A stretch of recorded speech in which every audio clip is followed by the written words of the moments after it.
नमः संस्कृताय। मैं देव वाणी गंगा में सचिन कुमार यादव आपका हार्दिक स्वागत एवं अभिनंदन करता हूँ। मैं संस्कृत की क्लास का प्रारंभ आज कर रहा हूँ। संस्कृत की क्लास में संस्कृत व्याकरण के विषय में हम जानेंगे सबसे पहले, और उसमें सबसे पहले हम वर्ण विचार के विषय में समझते हैं। वर्ण विचार क्या है, वर्ण किसे कहते हैं। वर्ण वह है मुख से निकली हुई जो छोटी से छोटी ध्वनि को, जो मुख से निकली हुई छोटी से छोटी ध्वनि होती है उसे वर्ण कहते हैं। वर्ण दो प्रकार के होते हैं, एक स्वर वर्ण है और एक व्यंजन वर्ण है। स्वर वर्ण जो होता है वह उसे कहते हैं स्वयं राजन्ते इति स्वरा। स्वयं राजन्ते इति स्वरा।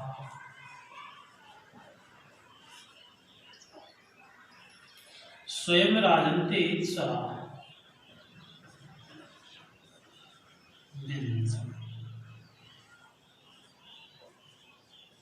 अर्थात जो स्वयं ही उच्चारित हो, बिना किसी की सहायता से उच्चारण किया जाए उनका उन्हें स्वर कहते हैं। और व्यंजन जो होता है इनका उच्चारण स्वर की सहायता से होता है।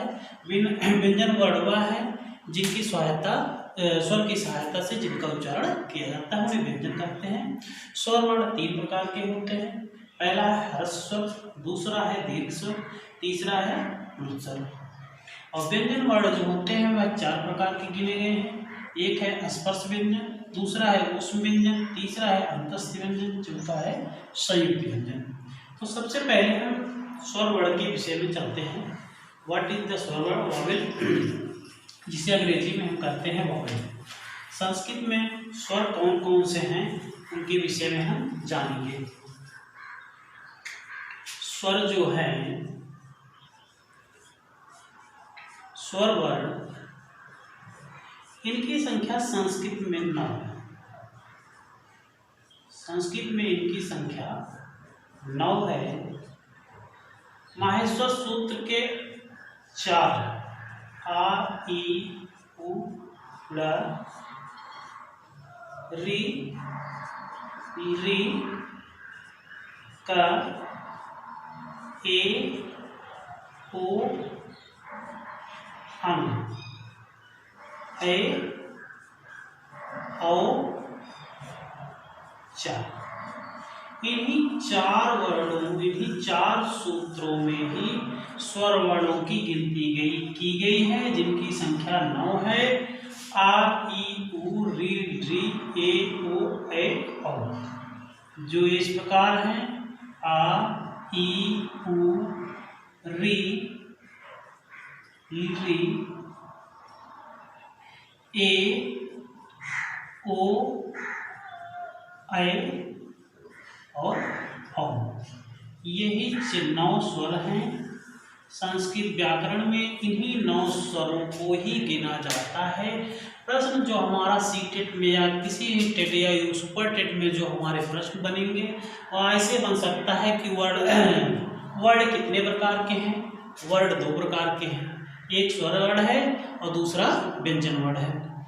और प्रश्न बन सकता है कि स्वर वर्णों में स्वरों की संख्या कितनी है, स्वरों की संख्या कितनी है और स्वर कितने हैं। स्वर कितने हैं ऐसा प्रश्न बन सकता है। स्वर कितने हैं,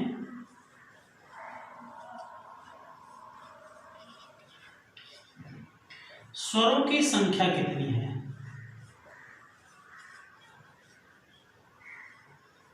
स्वरों की संख्या कितनी है। स्वर 3 है, स्वरों की संख्या 9 है। स्वर कितने हैं, स्वर 3 प्रकार के हैं, ह्रस्व स्वर, दीर्घ स्वर और प्लुत स्वर। अब आगे हम जानते हैं, आगे के क्रम में सीखते हैं कि स्वर कितने प्रकार के होते हैं या स्वर कितने हैं। स्वर 3 प्रकार के होते हैं।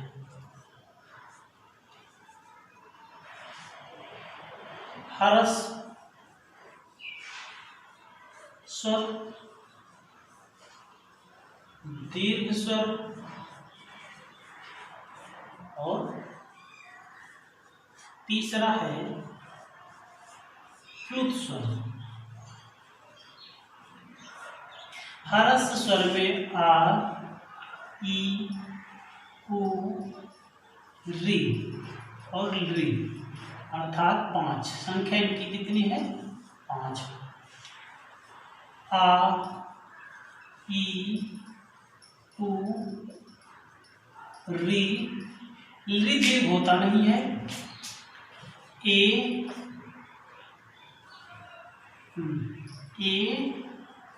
ओ, ए और औ।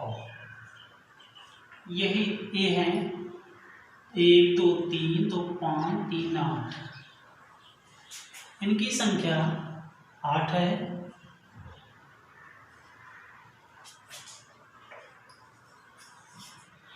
प्लुत स्वर जो होते हैं वह जैसे इनके आगे ऐसे 3 जैसा अंक लिख दिया जाता है या प्लुत स्वर कहा जाता है इसे। और जैसे हम पढ़ते हैं ओ लिखा जाता है, तो यह प्लुत स्वर हो गया। और हरस हो गया, दीर्घ हो गया, प्लुत हो गया। इनके अलावा भी कुछ जो है ऐसे वर्ड हैं जिनको हम स्वरों की श्रेणी में रखते हैं, जैसे अर्ध स्वर। अर्ध स्वर में आते हैं या, व, र, ला। इनको अर्ध स्वर की श्रेणी में रखा जाता है। अर्ध स्वर की श्रेणी में इन्हें रखा जाता है।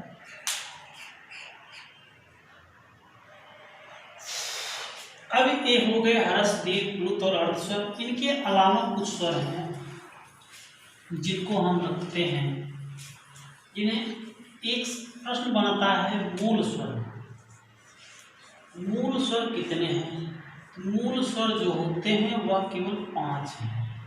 इन्हीं 5 मूल स्वरों से ही अन्य स्वरों की निर्माण हो सकता है। जैसे आप देख लीजिए, एक है ए, इसका निर्माण हम आ और ई से कर सकते हैं। मूल स्वर हमारा जो है आ, ई, उ, री और री, यही 5 मूल स्वर हैं।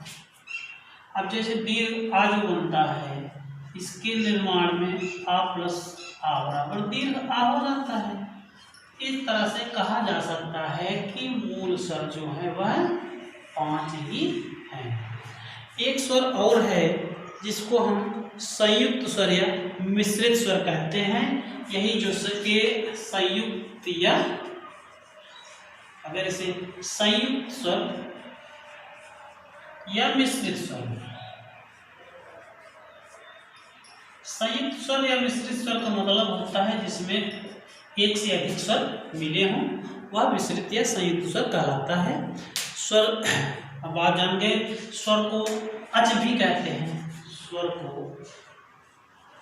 अच भी कहते हैं।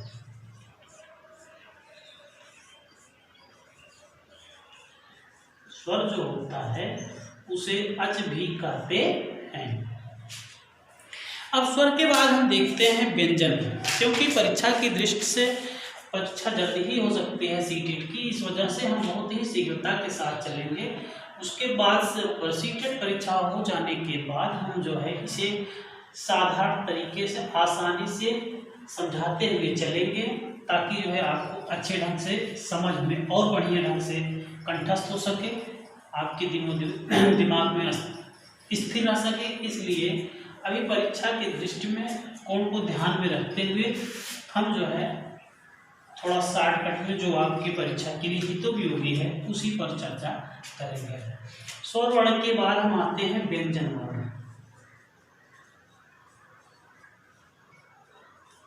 व्यंजन वर्ण, व्यंजन वर्ण जो होता है यह अन्नग भावती व्यंजना, इसे हम कह सकते हैं अन्नग भावती व्यंजन। अर्थात जो अन्य यानी दूसरों की सहायता से होता है उसे व्यंजन कहते हैं। ठीक, जो दूसरों की सहायता से हो वर्णित और उच्चारित किया जाता है उन्हें व्यंजन कहते हैं। व्यंजन जो है, जैसे अब देख लीजिए, आगे हम व्यंजन लिखते हैं तो व्यंजन यही है। इसे हम इसका का उच्चारण हम आसानी से नहीं कर सकते, इसलिए हम इसमें स्वर की सहायता लेते हैं, तभी हम इसका उच्चारण आसानी से कर सकते हैं। व्यंजन मुख्यतः 3 होते हैं, लेकिन TET, C TET, super TET में 4 तरीके से माना जाना चाहिए, क्योंकि एनसीईआरटी हमारी जो है 4 तरह के संयुक्त व्यंजनों का और संयुक्त व्यंजन को गिनती है, 4 प्रकार के व्यंजनों को मानती है। स्पर्श व्यंजन,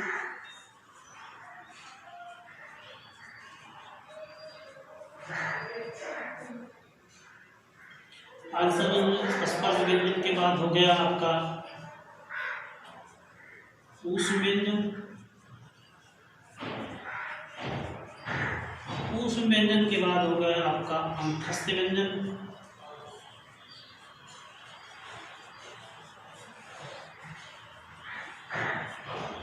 उसके बाद हो गया संयुक्त व्यंजन।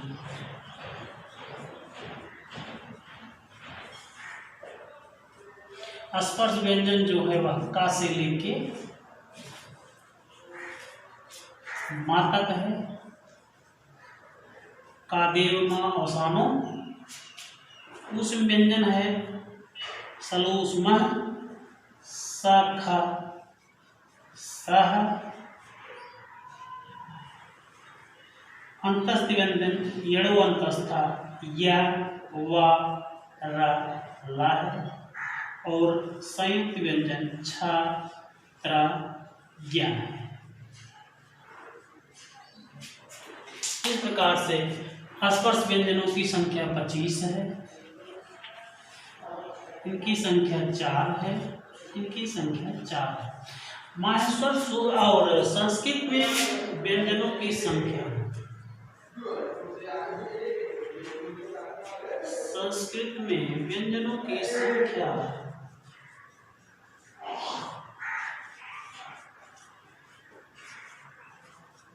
33 गिनी जाती है। इनको जो है संयुक्त व्यंजन को गिना नहीं जाता है। 25, 4, 29, 4, 35। इस प्रकार से आपके व्यंजन वर्ण हो गए, स्वर वर्ण हो गए। तो संस्कृत में कुल वर्णों की संख्या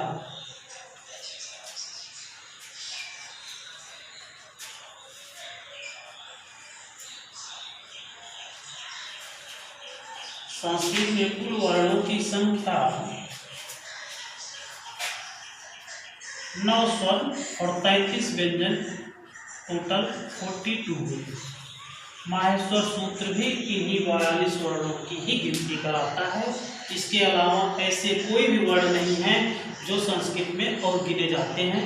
इनके अलावा जो गिना जाता है एक और वर्ण होता है जिसे हम अयोगवाह कहते हैं। अयोगवाह, अयोगवाह जो ये अंत, आहा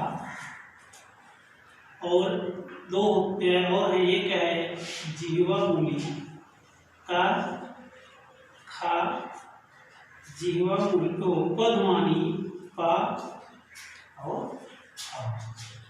इनकी गिनती नहीं होती है, किंतु इन्हें संस्कृत में रखा गया है, इनकी गिनती नहीं गिनी जाती है।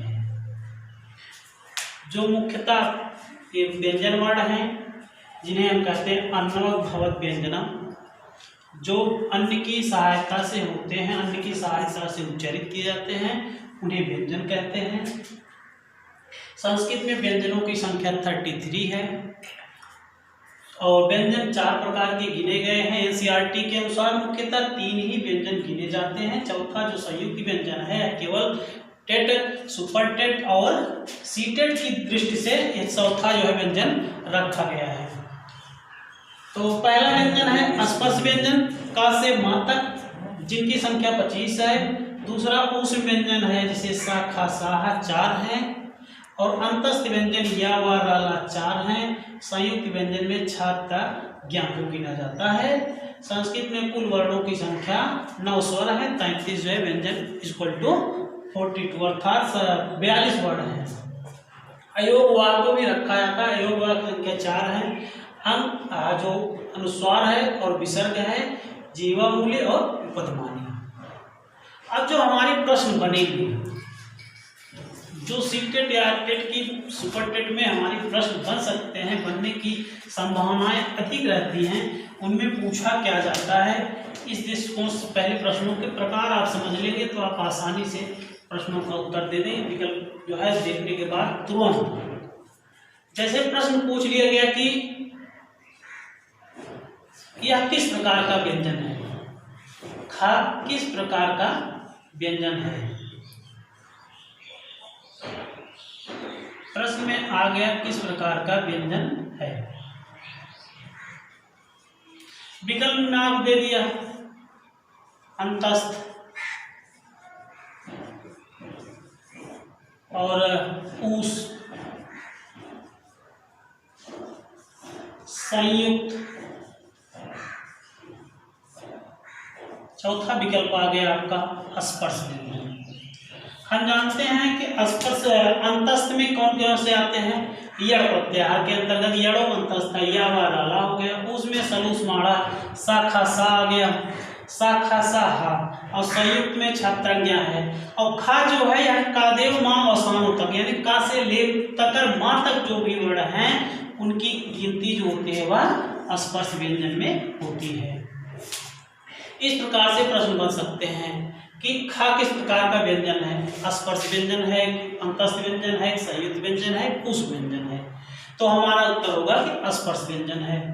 और दूसरे टाइप के क्वेश्चन कैसे बन सकते हैं, जैसे पूछ लिया जाए आपसे कि अंतस्थ व्यंजन में कौन कौन से वर्ण आते हैं। अंतस्थ व्यंजन में वर्ण कौन कौन से हैं, पूछ लिया गया या वा र ला सा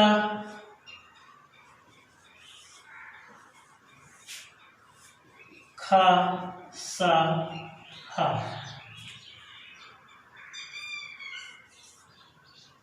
आ ई उ, और दे दिया इसमें छात्र ज्ञान। हम जानते हैं अंतस्थ व्यंजन में जो आते हैं उन्हें अगर हम एक प्रत्याहार है जैसे यड़, इसे हम कहते हैं यड़ो अंतस्था। हमारे याद करने की दृष्टि से बहुत बढ़िया रहेगा यड़ो अंतस्था, यानी यड़ प्रत्याहार में जो वर्ण आएंगे वह अंतस्थ कहलाएंगे। तो यड़ प्रत्याहार में या वा ला यही 4 आते हैं। हमारा विकल्प यही सही हो जाएगा। ठीक, आगे चलते हैं, हम देखते हैं तीसरे टाइप का और दूसरे कई टाइप के प्रकार प्रश्न बनते हैं, उन प्रश्नों को हम देखते हुए चलते हैं। जैसे पूछ लिया आपके ऊष्म व्यंजनों की संख्या, ऊष्म व्यंजनों की संख्या, ऊष्म व्यंजनों की संख्या कितनी होती है। ऊष्म व्यंजनों की संख्या हमारी कितनी होती है, 4। ऊष्म व्यंजनों की संख्या जो होती है वह है 4, और अंतस्थ व्यंजनों की भी संख्या 4 होती है।